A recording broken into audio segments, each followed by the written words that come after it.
The New York Jets have a young quarterback in Justin Fields, who is 26 years old, now on his third team. Already has a really good connection with one of his former teammates in Garrett Wilson. What does he have to do to build his relationship with the rest of the receiver room? Well, one, you have to spend a ton of time together. The quarterbacks that I had the best relationships with, they were the ones who sought out the receivers and said, hey, after practice, we're going to get together, we're going to watch film, we're going to eat together. I remember Dante Culpepper, when I was with the Vikings, he would invite everybody over to his house. On all the holidays, he would throw parties, and I realized he wasn't trying to show off his crib, which was beautiful, by the way. He was just trying to build that chemistry and camaraderie. So he's definitely going to have to do that. But then also you have to earn that respect day by day. If you want to lead your team, and you want to play good football, it starts at practice. I was actually just at the Jets facility a couple of months ago. They reached out to me and they wanted me to talk to the team about navigating this new landscape of media. Because it's a little bit different. I mean, you have some individuals that do a great job like you, right? And then you have others who might be setting little fires and trying to set everything that you are building as a team aflame. And we sat there for about an hour. I talked to the entire team and the coaching staff. And one thing I noticed, just observing before I got up there in front of the squad, was the respect that they gave their QB. This isn't a young quarterback that they're unsure about. This is their leader. And before I even saw him on the field at practice, I realized the type of impact he is having on the squad. So I think he's going to have a great year. But what you said is perfectly put. He has to start with building relationships, especially with the guys he's going to be throwing the ball to.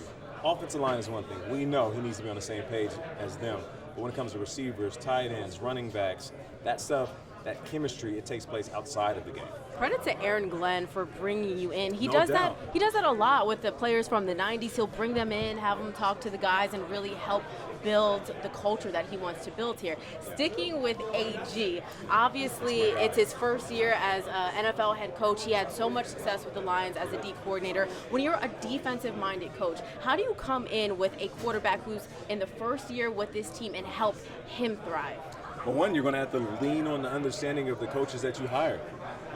You can't have too much hubris that would put you in a position and force you to make some mistakes as a coach. Some of the best coaches in the business lean on the understanding of the guys they hire.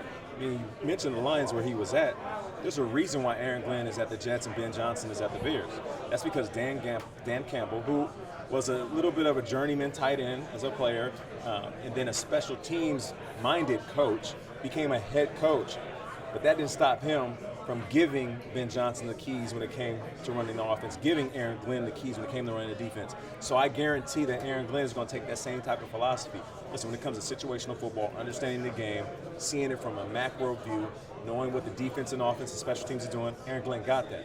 But when it comes to specific things that he needs his coaches to do, he's going to have the OC make that decision. He's going to have the DC make that decision. So I think that's the key. Listen, a lot of head coaches are some of the smartest dudes in the room, but they also need to be the greatest motivators. Like, high IQ coaches, they come a dime a dozen. But can you walk in and command the attention of men with millions? And the reason I say that specifically is because you can say whatever you want, but when you have a guy that's getting paid $2, $5, $12, $20, $30 million, how are you going to motivate that guy to play his best version of football if he thinks he knows more than you? So I feel like Aaron Glenn is going to do that. Just look at the way that he is holding these guys accountable. Even in the preseason, dudes are coming off the field. He's meeting them on the grass, looking at them in their eyes and saying, listen, I needed you to do this.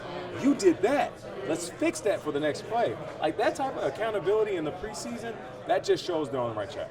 You said motivation. Mm-hmm. I'm going to try to motivate you right now to give me your hottest Jet take, something that's too bold for your game day on-air takes.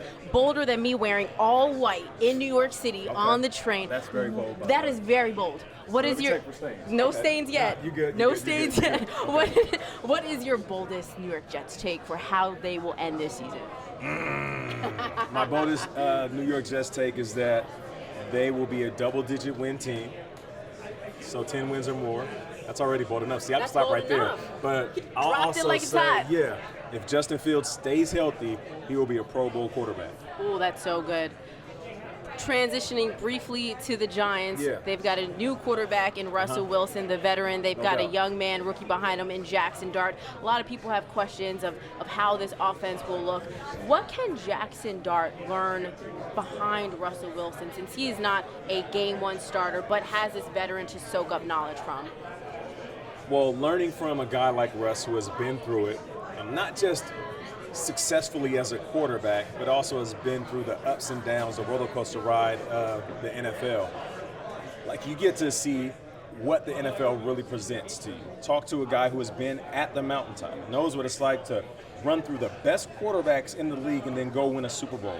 And bring that to a city like Seattle. Shout out to Seattle, that's where I'm from. And he can tell Jackson Dart, like, this is how that went, this is how I felt, and this was the response I got, not just regionally where I was playing, but across the league and across the world as far as popularity. Now, on the flip side, he can also say, hey, young fella, sit down, grab a cup of coffee. This is going to be a long conversation. This league, they will embrace you and praise you, but they will also tear you down when you are not playing your best football, whether it's your fault or situational. Russell Wilson, after Seattle, we all thought, regardless of where he lands, he's going to be successful. He goes to Denver, it doesn't work out. Makes some good money, though. Shout out to you, getting to the bag. Then goes to Pittsburgh, plays well, but then there's that trail off at the end of the season. And now he's with the Giants, and people are lukewarm about him. Listen, you can hear the way I talk about, I love Russ. I just think he's an amazing dude on and off the field, but I also can be realistic. A lot of people are saying this could be his last opportunity to prove he's a starter in this league. So think about all those things we just covered. Jackson Dart gets to learn from that guy every day at practice, while seeing a dude that can still grip it and rip it with the best of them. So if he just soaks up all of his knowledge and really pays attention to what Russ is teaching him on and off the field, he will be a better quarterback for it. Now, you just missed playing with Russell Wilson, who got to Seattle in 2012. That would have been so amazing to watch.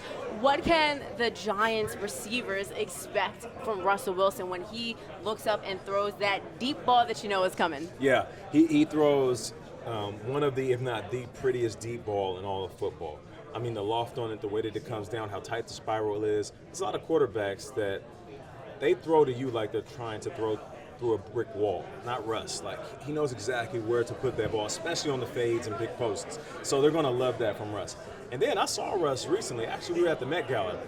I was reporting on it, but Russ was walking the red carpet. Was it something like this, such as the fit? Light, this you know? is light? I'm in my 1970s bag, you know what I mean? Hey, look out for week 3 of the NFL Today. We're going to do a throwback episode. But with Russ, I'm looking at him and Sierra, they both look beautiful. But as a player, I can't help but to always size people up. So I'm like, look at him, like, okay, Russ, you looking trim around the jawline. Okay, stomach looking flat.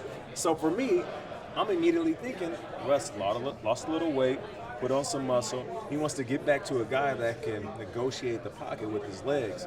At one point, we were calling him the Magic Man because he was escaping pockets that only Russ could at that time. So I feel like if he does that, like, that's going to add a different element to this offense. As a wide receiver, if I come out of my break and I'm running, let's just say a curl route, 12 yards, boom, I come back to my quarterback.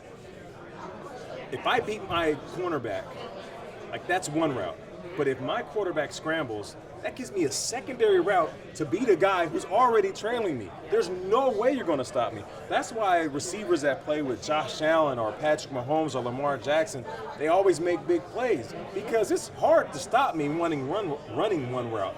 But how are you going to stop me if my quarterback starts to scramble? So if Russ can add that element to this offense, it will be special. Listen, Daniel Jones was athletic. He had the legs, but he couldn't make the connection between running one play and then transitioning to a scramble offense in order to make the big play. Russ knows how to do that. Nate, you are incredible. Thank you so much.